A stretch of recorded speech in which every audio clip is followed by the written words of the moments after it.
Let's start with the Arizona Diamondbacks. They are no longer a pennant contender and might not even be a wild card team. People are going to pile on and say, hey, dumbass, you had Arizona finishing ahead of the Padres in the pennant race this year. Didn't you, dumbass? Well, that's before they lost 3 of the top 5 starters with injuries. And they have now lost Corbin Burnes, the big money. He signed a $210 million free agent contract, elbow surgery this week. He is the 24th pitcher this year since spring training to undergo elbow or forearm surgery. Had never had a history of injuries in Milwaukee nor in Baltimore, has finally broken down. Corbin Burnes gone from Arizona, much like Jordan Montgomery gone from Arizona. Eduardo Rodriguez has hardly contributed at all. Zach Gallen hasn't been the same. That's why Arizona is not the same baseball team that we expected them to be. Terrible story for the Diamondbacks, losing Corbin Burnes. Yankees.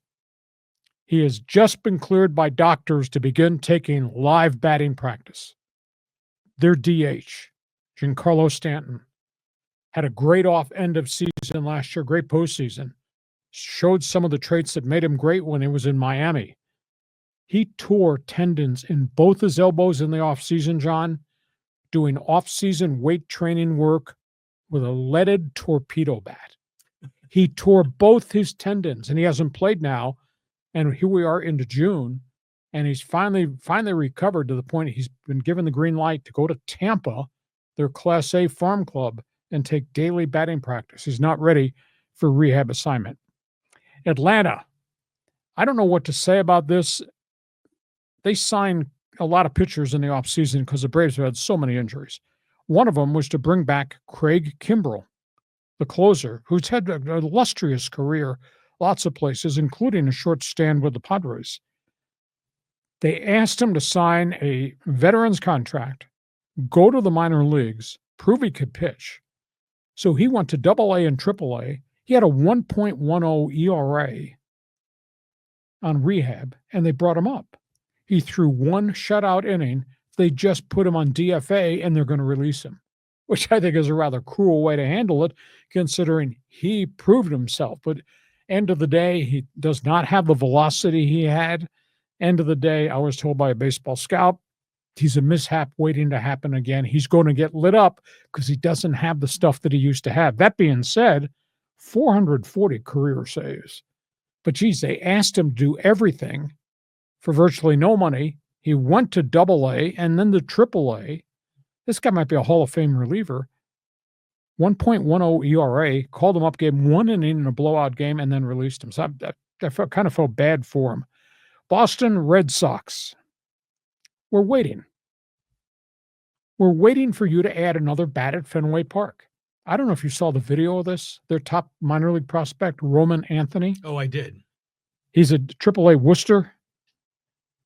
He hit a 497-foot grand slam home run over the weekend. I mean, launched it. And the guy's hitting 290. He's got like 11 home runs. Red Sox have yet to call him up. What are you waiting for? You're trying to save your season at Fenway Park. You've had so many injuries, and they've never recovered from the loss of the power-hitting first baseman, Custis, who got hurt very early on a base-running incident. So Boston needs to call up Roman Anthony. Tampa Bay, man, this is bad. Wander Franco, testimony has begun in the sexual trafficking case involving him. Wander Franco, the opening statements that he eloped with a 14-year-old girl in the Dominican Republic. What a dummy. Paid the mother $43,000 so she could go live a lavish lifestyle while he was out with the 14-year-old girl. And then finally, the police intervened and he got arrested on all these different counts. Wander Franco is looking at possibly 14 to 30 years in prison. The opening statements from the lawyers were really sleazy. He's in big trouble.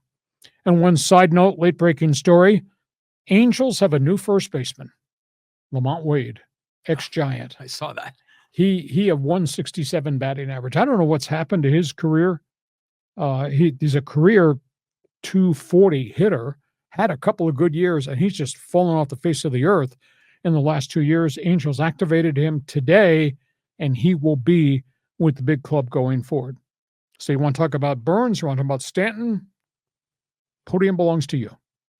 You know, the Corbin Burnes thing is just awful. I mean, that was like a gut punch when I heard that news, because it seemed like a good guy. And Arizona, they stepped up, made the big deal, made the big contract. Was it 7 years, $210 million? And then the guy gets hurt. And you're just like, this is just like this epidemic in baseball. And are they ever going to fix this? I mean, what can they do to fix it? I don't think they can. Pitchers are living off velocity and spin rate, and pitchers are living off max effort. You look at the 3 contracts Arizona's given out: Jordan Montgomery, Eduardo Rodriguez, Corbin Burnes. None of them have been able to really contribute and do anything. Well, Montgomery, when he did contribute, he wasn't very good. 6.52 ERA. Yeah. And they finally shut him down, and then they found out he needed surgery. And Rodriguez has been on the DL up until about 2 weeks ago. He's hardly contributed. And Burnes had, I think, eight or 9 really quality starts. Now he's gone, and he's gone for 14 to 18 months. Just a disaster. Well, I think, by the way, Craig Kimbrell, he's going to get picked up somewhere. I mean, no, if he doesn't have velocity any longer, no, I don't think so. Because he sat out there on the open market all winter, and then Atlanta relinked with him right before spring training and said, "We'll give you a chance. Do this, do this." But why would you have this guy? He had a 1.10 ERA at AAA and AA. That's really impressive. And bring him up and give him 1 inning in a blowout loss and then just release him? Yeah, it is weird. It's very disrespectful, but teams are just so desperate for relief pitchers. You think that someone's going to take a flyer on him. But he doesn't have the velo that made him great. If he doesn't have the ball movement, like the scout told me, he's an accident waiting to happen, because he's going to get lit up because he doesn't have the stuff anymore. Now, go back to the Red Sox and that kid who hit the 497-foot grand slam, which is incredible. That kid is called Roman Anthony. Look for him in the box score in the next week. Okay. Well, do you think that he's an outfielder? Yes. So do you think that might free up the Red Sox to trade Jarren Duran? That's a great debatable point. And Duran's name has been out there for a week. We talked about it on the podcast last week. But their mandate is, we want a first baseman, and their mandate is, we want pitching. Well, I'm sorry, the Padres are not going to trade Luis Arraez, and I don't know what pitching the Padres have. They think they could entice Boston to give up this guy. And the other factor is, the minute Duran's name got out there, 5 other clubs jumped in and said, "Boston, take our phone call. Let's compare what we have to offer, what you might be interested in." I don't think there's a match between the Padres, et cetera. If the Padres are going to fix left field, it's going to have to come from a minor deal with a veteran player. I like Andrew McCutchen in Pittsburgh, but he's a .245 hitter at this stage of his career. But he's got pop, and he can go chase balls down in the outfield, which you kind of need. I really am enthralled at what Gavin Sheets has brought to the Padres, but that's strictly as a DH, because he plays left field like there's landmines out there. He just does not have a lot of experience tracking balls, and he ran into the fence and could have really hurt himself. So I don't think he's the solution, and they don't seem to have any other solutions there. Yeah, so this is an interesting time of the year, because teams are jockeying to see, is this a season where we can be successful or not? The trade deadline is really only about a month and a half away. Yeah, July 31st. Yeah, so this is like make or break time. That's what makes this Padre Dodger series so interesting. Yeah, and I think the other piece of the equation, something's changed in the psyche of general managers. They used to sit there and wait for the deadline to come, and then they'd get their deal done. Now those other GMs say, if I'm going to make a transaction, maybe I make it in June. Maybe I make it the 1st of July. That gives me an additional 3 to 4 weeks with the guy that I'm getting that could be a difference maker. And you get a guy comes in that produces for 3 or 4 weeks in a batting order that's got a hole in it. Maybe that puts you in the pennant race rather than waiting to July 31st.